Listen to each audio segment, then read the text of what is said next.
Hey guys, so today we're going to be showing you how to add your Visa gift card to your Shein account. So unlike other platforms where you can add your payment method in advance, for Shein you can only use a Visa gift card during the checkout process.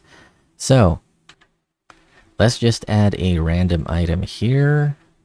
Let's use this one.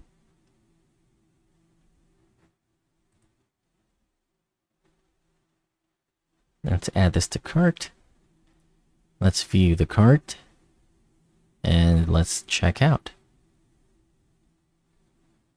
So from here, you're going to want to use the credit or debit card payment method. And then you're going to want to place the order. And from here, you can enter your Visa gift card details. But you're going to want to make sure to read the instructions off of your Visa gift card, because sometimes you have to activate it via a different website or something.